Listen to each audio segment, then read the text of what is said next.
to established characters, what does a good sequel do? Well, ideally, it moves them along in a compelling new story direction and presents them with interesting new obstacles to overcome, while also allowing them to remain true to the characters they were beforehand. That's what a sequel should do. A bad sequel does the exact opposite of that. It might see a character regress and forget the lessons they already learned, or it might abruptly make them stupendously unlikable or dull. So with that in mind, I'm Ellie with What Culture, here with 9 recent sequels that outrageously ruined great characters. Number 9, The Girl in the Spider's Web, Mikael. Lisbeth Salander might be the title character in all of the Stieg Larsson adaptations, but at the end of the day, Mikael Blomkvist is the overall protagonist. This is why it was so infuriating to see him completely shafted in the sequel reboot, The Girl in the Spider's Web. In the past, the character has been a really important part of the story, but in contrast, The Girl in the Spider's Web reduces him to a nothing character. To be fair, The Girl in the Spider's Web was an unsatisfying misfire in general, but the sequel's treatment of this poor character was its most egregious offense. Number 8, Incredibles 2, Bob Parr. Pixar sequels have often been good films, but bad sequels. Taken on their own terms, they're solid movies,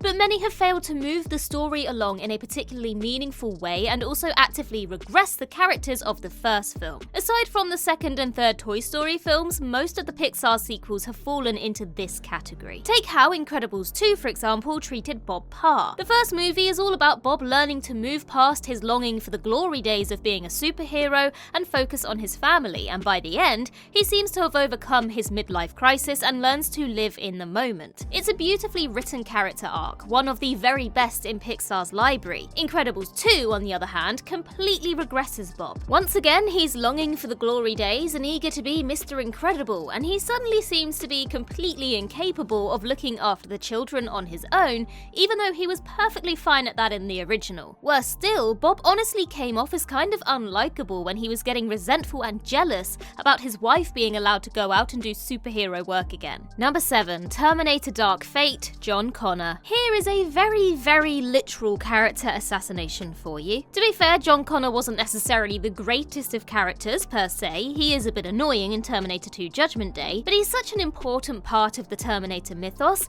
that it would feel fair to call him the heart of the series. As such, to see him killed off by a Terminator in the opening minutes of Terminator Dark Fate left a really nasty taste behind. There was just something awfully cynical about the way the film casually disposed of an iconic character and then replaced him with a new one in Dani Ramos, who becomes the leader of the resistance in the future. Now, Dani herself is a perfectly good character, and Natalia Reyes did a solid job portraying her, but that same level of connection that was there with Sarah Connor's son didn't carry over. On the whole, Terminator Dark Fate is perfectly okay, and it's easily the best of the post-Judgment Day Terminator movies, but it's understandable that many fans were unable to look past the ill-judged decision to kill off poor John Connor. Number 6, The Matrix Resurrections, Agent Smith. Here is a case of death by recasting. The Matrix Resurrections does still have Agent Smith, but with the character in hiding, he has taken on a new appearance, reflected in the recasting of Hugo Weaving with Jonathan Groff. Sadly, this new version of Smith is just awful. Rather than the sinister, fiendish and gloriously entertaining baddie that Smith was in the original trilogy, this version is a neutered bore. This is mainly thanks to Groff's flat performance in the role, although the film's generally terrible script certainly didn't help either. Now, don't get me wrong, Jonathan Groff is a really good actor, and this wasn't his fault. Rather, he just wasn't quite the right man for the job. The part arguably needed a more energetic and commanding performer,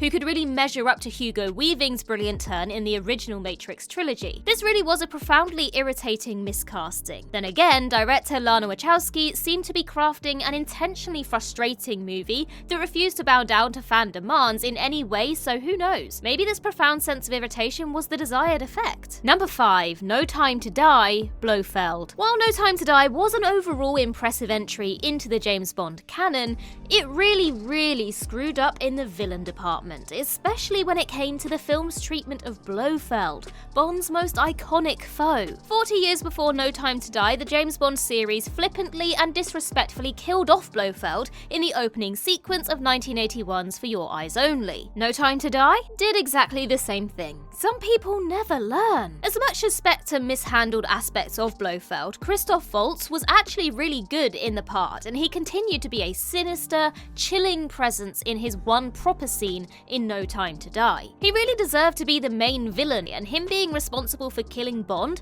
would have been so much better, but instead he was nothing more than a glorified cameo. And the fact that instead of having Blofeld as the big bad, No Time to Die instead featured one of the worst Bond villains ever as the lead antagonist, making it that much worse. Number 4, Toy Story 4. Where to begin? On its own terms, Toy Story 4 is a perfectly good film, even if it was overpraised at the time of its release. As a sequel, however, it is something of a train wreck, and almost none of the past characters were treated with the respect that they deserved. Honestly, where to begin? Woody, once the epitome of loyalty and inner strength, is now a complete wimp who abandons his kid just because she didn't play with him for a few days. While Buzz Lightyear, once a smart and capable leader, is now a complete idiot and a total cipher of his former self. Still, at least those two get something to do.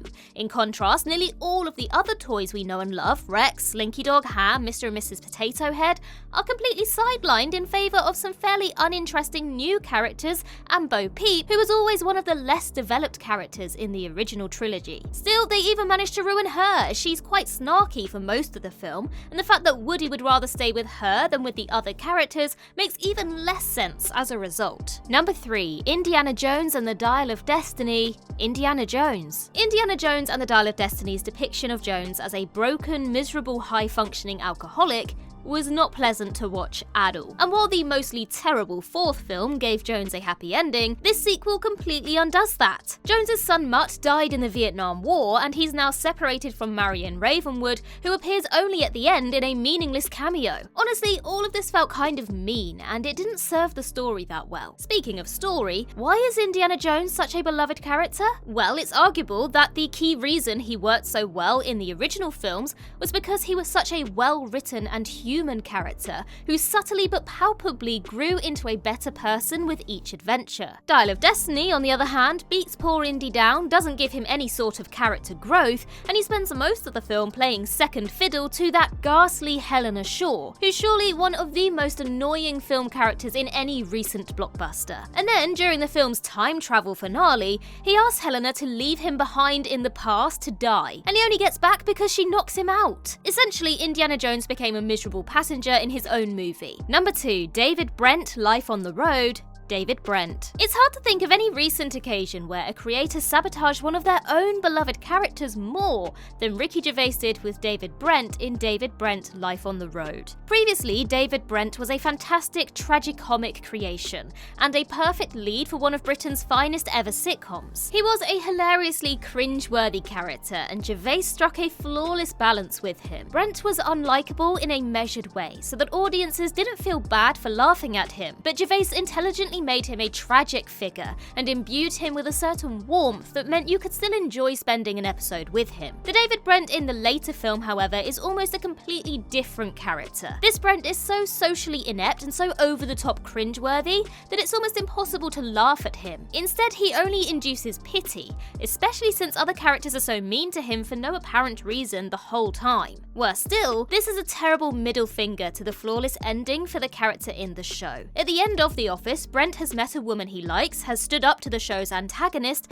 and is finally acting in a more mature way. He even manages to make his colleagues laugh for the first time. But in the movie, Brent has completely regressed, and it seems like things never got better for him at all, making the film a miserable experience. Number 1, Ralph Breaks the Internet. Ralph. In Wreck-It Ralph, Ralph was one of the all-time great Disney heroes. He was a brilliantly written protagonist inhabited by a truly wonderful vocal performance from John C. Reilly. Even now, his attempted heroic sacrifice at the end of the film is so affecting. Unfortunately, the very underwhelming sequel completely wrecked him. if you'll pardon the pun. Gon was a kind-hearted, likeable and relatable guy from the first film. Instead, the sequel presents Ralph as an idiotic, whiny and insecure man-child who spends the whole movie being creepy and clingy in his friendship with a 10-year-old girl. At one point in the story, he deliberately infects the game Vanellope wants to relocate to with a dangerous computer virus just so that he'll still have her to himself. Seriously, what the actual hell was up with that? And that concludes our list. Now, if you do think we missed something, then do let us know in the comments down below, and while you're there, don't forget to like and subscribe and tap that notification bell. I've been Ellie with What Culture. I hope you have a magical day, and I'll see you real soon.